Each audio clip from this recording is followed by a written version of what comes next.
আসসালামু আলাইকুম। মাদ্রাসা বিডির পক্ষ থেকে আপনাদেরকে স্বাগতম।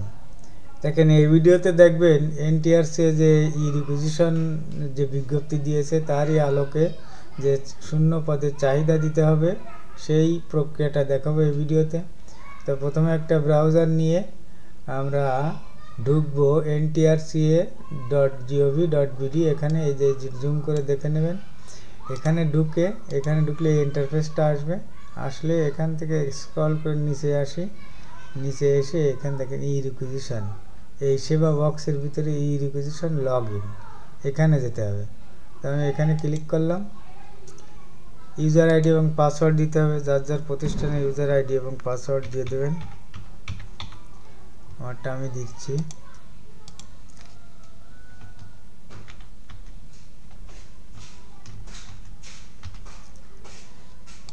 এবার লগ ইন করে দেখেন এমপিও পোস্ট অনলি, অর্থাৎ শুধুমাত্র এমপিওর পোস্টগুলো দিতে হবে। এখানে দেখেন গভর্নমেন্ট বডি বা এসএমসি বা ম্যানেজিং কমিটির যে রেজুলেশন নম্বর এখানে সেটা উল্লেখ করতে হবে। আমি আমারটা করতেছি।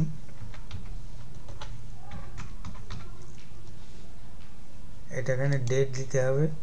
প্রথমে সালে ক্লিক করলাম, এখানে 25 সাল নভেম্বর মাস, ঠিক আছে। আর হলো এখানে 22 তারিখ, এটা হচ্ছে তারিখ। Total approve post by government, সরকার কর্তৃক কতগুলো পোস্ট আপনার অনুমোদিত আছে তাই। দেখেন এখানে কিন্তু শুধু টিচারের সংখ্যা উল্লেখ করতে হবে। একটা গুরুত্বপূর্ণ বিষয় আপনি দেখে আসেন, যে নির্দেশিকা আছে এই নির্দেশিকায় দেখেন এই যে রিকুইজিশন নির্দেশিকা, এখানে স্ক্রল করে নিচে এসে দেখেন এখানে total approve post by government, এই বক্সে প্রতিষ্ঠানটির মোট অনুমোদিত এমপিওভুক্ত শিক্ষকের সংখ্যা উল্লেখ করতে হবে। এখানে কিন্তু কর্মচারীর সংখ্যা না, শুধুমাত্র শিক্ষকের সংখ্যা উল্লেখ করতে হবে।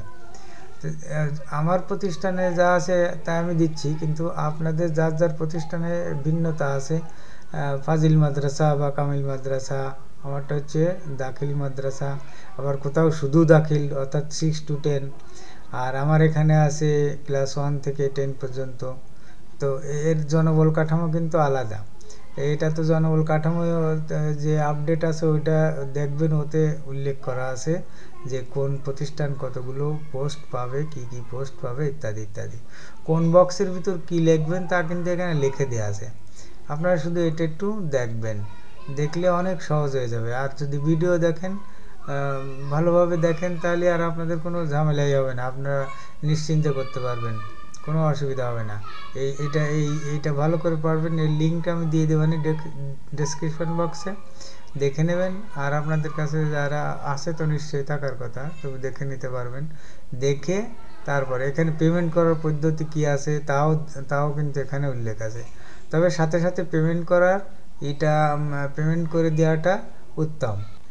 তো এখানে টোটাল অ্যাপ্রুভ পোস্ট আমরা আছে 21, টিচার 21, ওয়ার্কিং মেল টিচার আমার এখানে আছে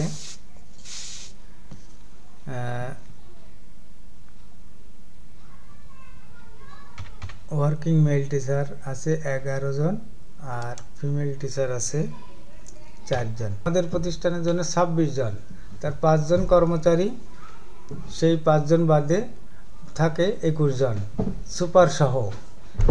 আর টিচার, সুপার সহ টিচার যারা আছেন সবার সংখ্যায় এখানে দিতে হবে, অর্থাৎ 26 জনের 5 জন কর্মচারী, বাকিগুলো সবই টিচার। তো মেল টিচারের এখানে এখন 21 জন টিচার হবে, ঠিক আছে, কিন্তু সব প্রতিষ্ঠানে তো আর 21 জন পুরো নাই। যেমন আমাদের এখানে নাই, আমাদের এখানে আছে 15 জন টিচার।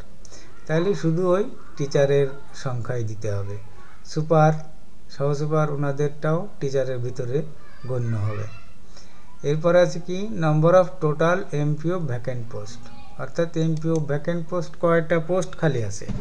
আমার এখানে আছে 6টা পোস্ট খালি আছে, আমি 6টা দিয়ে দিলাম। এবার এখানে আসেন হলো ইনস্টিটিউট টাইপ দাখিল মাদ্রাসায়, দেখেন 1 to 10 এখানে দিয়াই আছে। এবার এখানে হলো শিক্ষকের ডাটা দিতে হবে। তো প্রথমে ইনস্টিটিউট টাইপ ক্লিক করলাম, এখানে আমাদের মাদ্রাসা, তাই মাদ্রাসা দেব 1 to 10। তারপরে চুজ পোস্ট, এখানে কোন পোস্ট খালি আছে, আমাদের এখানে বেঙ্গলিটা খালি আছে, বেঙ্গলি পোস্ট খালি আছে, তাই আমি অ্যাসিস্ট্যান্ট টিচার বেঙ্গলি সিলেক্ট করলাম। সাবজেক্ট এখানে বেঙ্গলি, পোস্ট ক্যাটাগরি, এটা পোস্ট ক্যাটাগরিতে আছে মাদ্রাসা, যারা মাদ্রাসা দিবেন, স্কুল হলে জেনারেল, টেকনিক্যাল কারিগরি শাখা হলে টেকনিক্যাল, মাদ্রাসা দিয়ে দিলাম। ক্যান্ডিডেট টাইপ এটা মেরিট বেসড, আর ভ্যাকেন্ট অন ডেট অর্থাৎ এইটা কোন তারিখে খালি হবে বা খালি হয়েছে, এই তারিখগুলো এখানে দিয়ে দেওয়া যায়। তো এই পোস্টটা আমার ছিল, খালি হয়েছে 25 সালের জুলাই মাসে 16 তারিখ, এই তারিখে খালি হয়েছে, তাই আমি এই তারিখটা দিয়ে দিলাম। কাম্য শিক্ষার্থী আছে কি না, আছে, বাস এটা হয়ে গেল। এবার দ্বিতীয় সারির জন্য অ্যাড বাটনে ক্লিক করি, অ্যাড বাটনে ক্লিক করে দেখেন এখানে দেওয়া। এবার আমরা যথারীতি ওইটা আগেরটার মতোই এখানে দেবো হচ্ছে অ্যাসিস্ট্যান্ট মৌলভী মাদ্রাসা মেরিট বেসড তারিখ। দেখেন এই তারিখটা কিন্তু আমাদের কখনোই পূরণ হয়নি, তাহলে ডেটটা হবে কি, এটা তো আমাদের শূন্যও হয়নি, কখনো পূরণই হয়নি, তাই শূন্য হবে কি করে। তো এটা দিতে হবে হচ্ছে যে পরিপত্র জারি হয়েছে যে তারিখে, ওই তারিখটা বসায় দিতে হবে। তো পরিপত্র জারি হয়েছে আপনার 1/7/2021 তারিখ, এই তারিখটাই এখানে দিয়ে দিতে হবে। আমি দিয়ে দিই 21/7/1। কাম্য শিক্ষার্থী আছে। এবার পরবর্তী রো তৈরি করতে হবে। পরবর্তী অ্যাড বাটনে ক্লিক করে পরেরটায় চলে যাই, এখানে এসে আবার ওই অনুরূপভাবে এবারটা হচ্ছে আমার ভৌত বিজ্ঞান অর্থাৎ ফিজিক্যাল সায়েন্স এটা। তারপরে ফিজিক্যাল সায়েন্স কেমিস্ট্রি পোস্ট মাদ্রাসা ক্যান্ডিডেট টাইপ মেরিট তারিখ, এটাও আমাদের কখনো পূরণ হয়নি, তাহলে ওই একই তারিখ 1/7/21।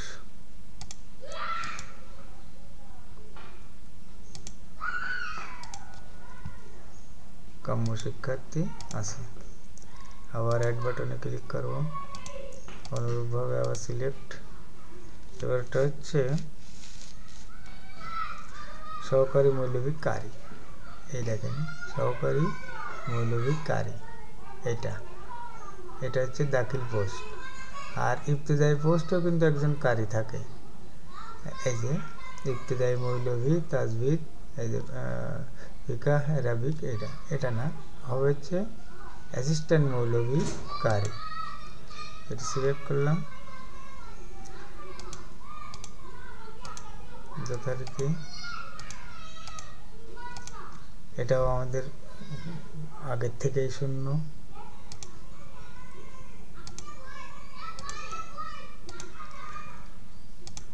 তারিখটা দিয়ে দিলাম। আবার অ্যাড বাটনে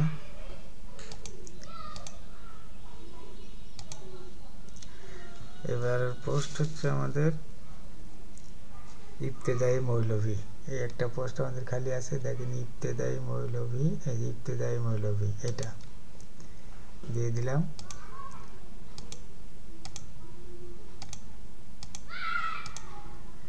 তারিখ ওই একই, কারণ এটা আমাদের কখনোই পূরণ হয়নি।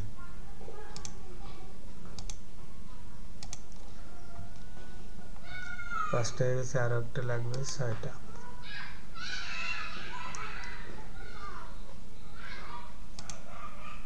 একই রকম এটা। এবার একটা হচ্ছে আমাদের গ্রন্থাগারিক, সহকারী গ্রন্থাগারিক, এটা কিন্তু অ্যাসিস্ট্যান্ট টিচারের পোস্ট, এই জন্য এটা এই যে assistant teacher library and information science, এটা এখানে ক্লিক করলাম।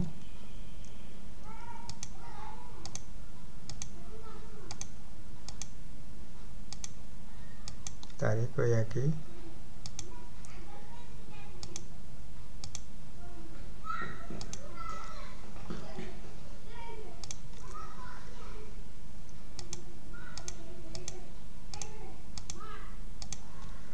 তো মোটামুটি 6 জনেরটাই হয়ে গেল আমার এই যে ব্যাক অ্যান্ড ফোর্থ 6 দেওয়া। এবার এখানে 6টাই আমার পূরণ হয়ে গেছে, আর তো আমার দরকার নেই। তো এবার সেভ, আর কোনো কাজই নাই। এবার সেভ অ্যান্ড সাবমিট। তো এখানে একটু ভালো করে দেখে নেওয়া যাক ঠিকঠাক আছে কি না। বেঙ্গলি অ্যাসিস্ট্যান্ট মৌলভী ফিজিক্যাল, তারপর তাজবিদ, কোরআন, লাইব্রেরিয়ান ইনফরমেশান, তো সব ঠিক আছে, আশা করি ভুল হয়নি। তো এবার সেভ অ্যান্ড সাবমিট এখানে ক্লিক করতে হবে। আমি ক্লিক করে দিলাম। ইনফরমেশান সেভ সাকসেসফুলি, ওকেতে ক্লিক করে দেখেন আনপেইড দেখাচ্ছে, এবার পেইড করতে হবে। এর একটা কপি প্রিন্ট করে রাখা ভালো। ই রিকুইজিশন আইডিটা এটা কিন্তু একটু আলাদাভাবে লিখেও রাখবেন, এটা কিন্তু দরকার হবে। তো এরপরে টেলিটক সিমে টাকা ঢুকিয়ে আপনাকে এই পেমেন্টটা করতে হবে। এই আইডি নাম্বারটা লাগবে। দেখেন কিভাবে পেমেন্ট করবেন তা কিন্তু এখানেও দেওয়া আছে, কিভাবে পেমেন্ট করতে হবে এখানেও দেওয়া আছে। ফি জমাদান পদ্ধতি দেখেন, টেলিটক প্রিপেড মোবাইল ফোনের SMS অপশানে গিয়ে এটা লিখে এইভাবে আপনি ফি জমা দিয়ে দিতে পারবেন। ফি জমা দিয়ে দিলে আপনার এখানে এই আনপেইডের জায়গায় পেইড লেখা থাকবে। পেইড লেখা অবস্থায়ও একটা প্রিন্ট দিয়ে রাখবেন। তো ওটা আমার বাটন ফোনে করতে হবে, আমি তো ওটা দেখাতে পারবো না। তো এই ফি প্রদান প্রক্রিয়াটা প্রথমে আপনি অ্যাপ্লিকেশন সাবমিট করার পরে আপনি ফি প্রদান করবেন। ফি প্রদান করার সিস্টেমটা ওই পরিপত্রে বা ওই আপনার যে নির্দেশিকা ওখানে দেওয়া আছে, সুন্দর করে দেওয়া আছে। এই যে যেটা দেখালাম এখানে কিভাবে দিতে হবে এটা দেওয়া আছে, এটা দেখে দেখে দিয়ে দেবেন। বাস দিয়ে দিলে পরে যখন আবার আপনি লগ ইন করবেন তখন দেখবেন যে আনপেইডের জায়গায় পেইড লেখা হয়ে গেছে। তো যখন পেইড লেখা হয়ে যাবে তখন আপনার কাজ শেষ। তো ধন্যবাদ সকলকে। আসসালামু আলাইকুম ওয়া রাহমাতুল্লাহি ওয়া বারাকাতুহু।